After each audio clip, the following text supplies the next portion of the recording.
Hi, this is Jack Downs with a video lesson for a day that I'm not in class. I'm not in class on Wednesday, October 30th.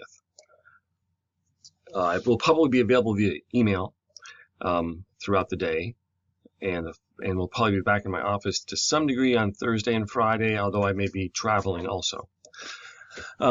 So this video lesson appears in from week 10. We will have already met on Monday the 28th and gone over the news issue story pitches and gotten you going on that. That's an extremely important assignment. So please move ahead quickly with that. You have a limited amount of time. We're assuming that's happening in the background as you're doing these other things, this other classwork. And in fact, not only is next class, the class I'm talking about today, Wednesday, October 30th, different, the class that follows is also. So Wednesday, October 30th, we have an in-class writing assignment, beyond the lead exercise, I call it. And no on-the-street feedback. I've already done my on-the-street feedback for you. And there's a note here that says, as I'm telling you now, this is a special lesson. Due today, well, the word usage unit, we're getting near the end of the Newsroom 101 stuff. By the way, we're also getting near the end of the current events quizzes. These things will both, well, maybe you're still catching up on the Newsroom 101, but these things will phase out, giving you more time to work on the last major assignment, which is the big story. But also on the 30th, remember the profile is due. That's a big deal and important also. So you have to make sure to get your profile in by that day, by Wednesday the 30th. And then for next class after that, just looking at the schedule, you get a head start on Newsroom 101, the spelling unit. Is that the last unit? If not, it's close. I think it might be the last one. You read, of course, we're still doing the current events quizzes. There's the news issue story, which is getting started now that the profile is due. And then this Dannemora fire story is the assignment I'm giving you today, and you should use what would be class time today to work on it. And there's a special note here about last day for unrestricted course withdrawals. Is that date correct? I think no, that date is not correct. But it's this week anyway, whatever that Friday is, which should be, actually, maybe that is November 1st. Yeah, I think it is correct. So if you're dropping this class, for instance, or any class, you got to do it very soon. Okay, and let's move on. So your story idea homework was already due. And then there's a Dropbox here, an assignment upload for your profile also. But those were things that came from last week. So let me tell you about the assignment. And which one is it? Here it is. Okay, I'll be sending you a copy of this in the email that this video is being noted in. And there'll probably be a copy of it also sitting there in that week 10 area underneath there as a PDF you could download. And really all this is yet another write a story with these facts exercises. And you only have essentially until you have a week to do it. And I'm giving you a couple more steps here. First, I'm suggesting find the 5 W's and the H in the information below. This is a basic fire story, which comes from a real story, real information, and so on. The 5 W's and the H. What the heck does that mean? Well, you might kind of remember that from your textbook, but what it means is the why, where, what, when, who, and how. Okay? So after you look through these notes, I think it might be good for you to do that. And in fact, I want you to do this. List this stuff at the top. For a fire story, it's not all, for any story, it's unlikely you have all this stuff goes in the lead. You have to judge which of these things are the most important, and those will go in the lead. Remember, it's not just what goes in the lead, it's where it is in the lead also.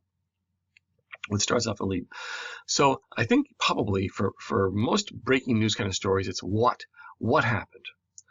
Why, if you know, sometimes with breaking news stories, you don't know why it happened. In the case of a fire, why it caught fire. But you know what happened. And there might be information in there also for sure where there's a fire, we need to know where it is. And when will be important too. And maybe who eventually. How and why, we'll see. But you should record these things. I want you to record these at the top of the page. Then I say write the story in 3 words. This is another way of kind of focusing yourself. So just write like a 3-word sentence, if you can, that makes this flyer make sense. It probably is apartment building burns or something like that. But it really helps to focus you. These techniques, the W's and the H, the write the story in 3 words, are to focus you. And then hopefully using that and having read through this stuff, you're going to write a basic news lead. And then you're going to continue and you're going to finish the story. Remember, news paragraphs are short. Please, that's a common error so far. Make sure your news paragraphs are short, often 1 or 2 sentences. Actually, it's rare they should be 3. So let's just say 1 or 2 sentences. Make sure you get a quote in the first 3 graphs, maybe even in the second graph. You'll try to use all the information provided in one form or another. You're going to shorten it. You're going to change it. You don't need to use all the quotes. You may not modify quotes. You may not make up any more information. You have to use the information here and no other. Although you can shorten the quotes, you can modify the quotes by shortening them, but you can't change them in general. Just shorten them, perhaps. Just use part of a quote if you feel you want to. Beware repetition. Some of this information in here as provided may be repetitive.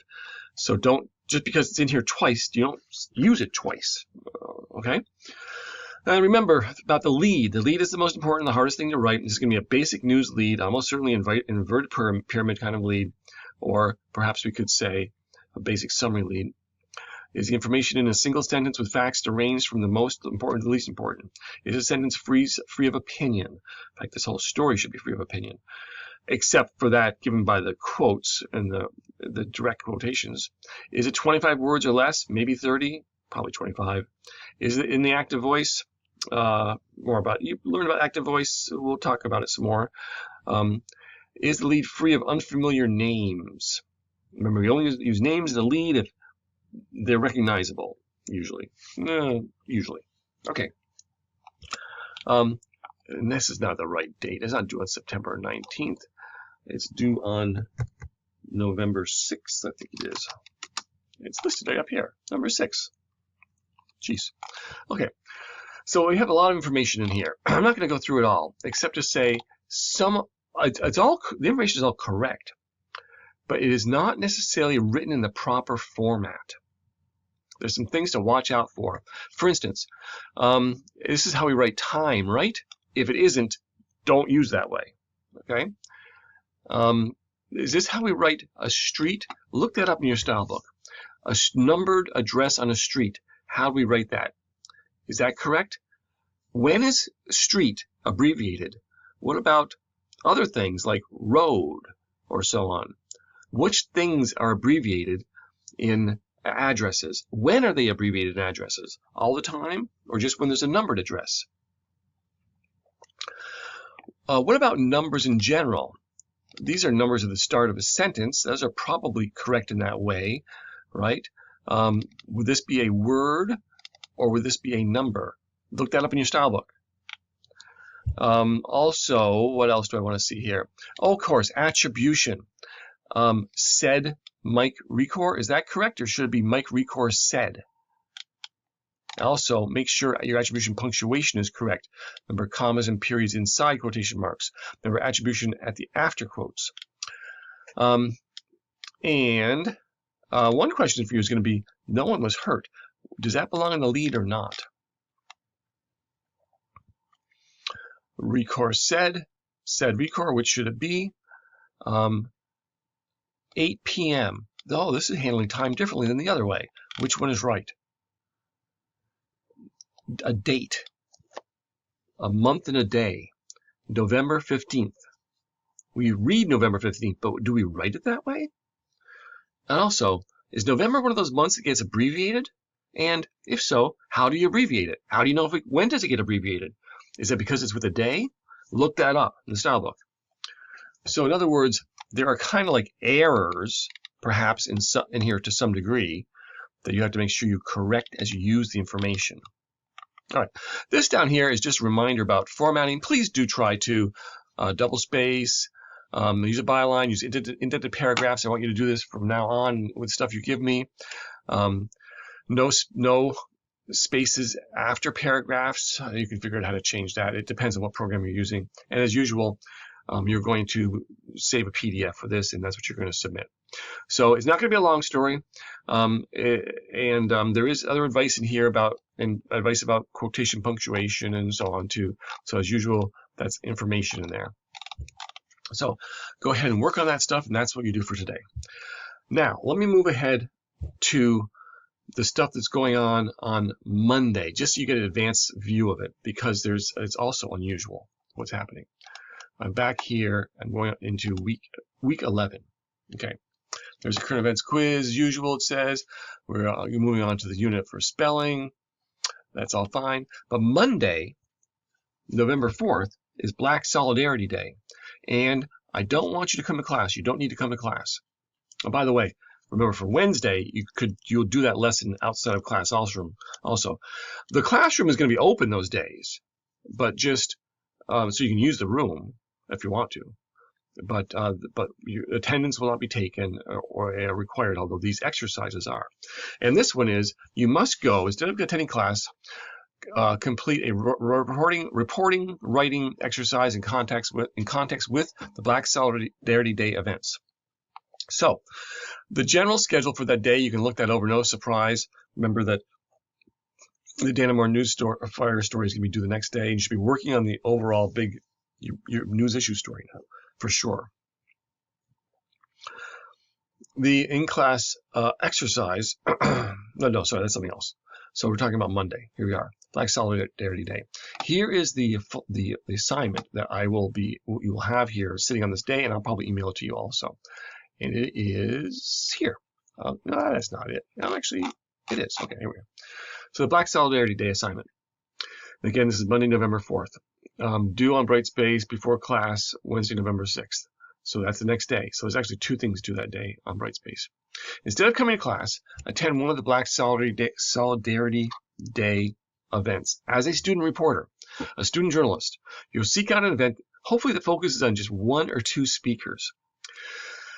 Your life will be easier that way, as opposed to having to keep track of like a panel of 4 or 6 people or something like that. I would say a single speaker or maybe 2 speakers of what the kind of event you should be looking for. You can go to other events, of course. Where are you going to find where these events are? Well, I've given you a link here. You can search from the homepage, Black Solidarity Day, or actually there is a bit of a schedule which might be updated further, and you'll see there are just so many events to go to. Some of them are pretty obviously more for faculty, although you could go to those. Those are open. You might want to look for something particularly for students and something you might be interested in, and ideally something that has just 1 or 2 speakers, or out of which you can focus on 1 or 2 of the most important speakers.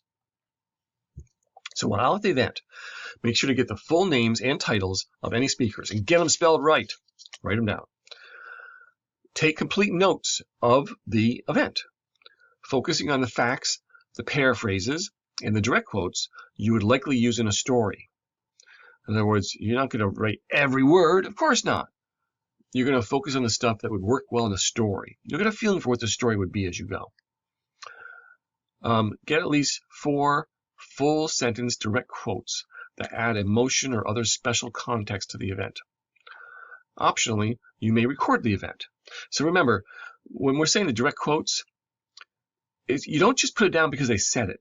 You put it down because they said it and it's special. We don't quote just anything. We use direct quotes only for quotes that carry emotion or other special context or character that, as said by that person, are especially significant. So you don't use basic facts like that. It's supposed to be for good stuff.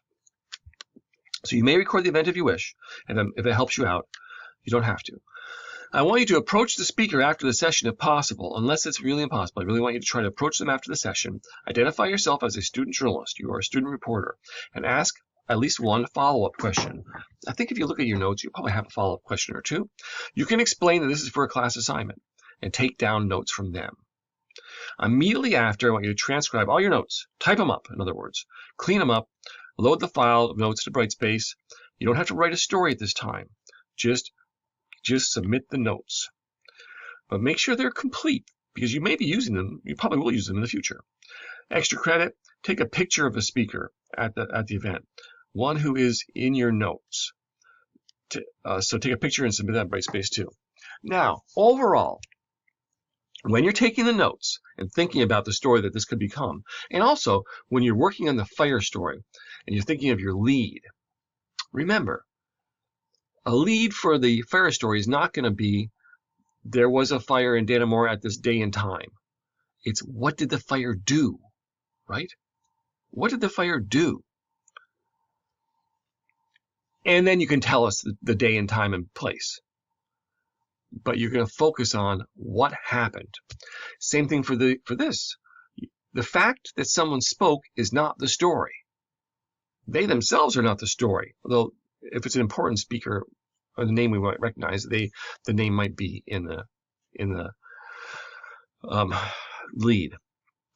But it's, what did they say? What was their key message? What was the main takeaway? That's what the lead is going to start out with.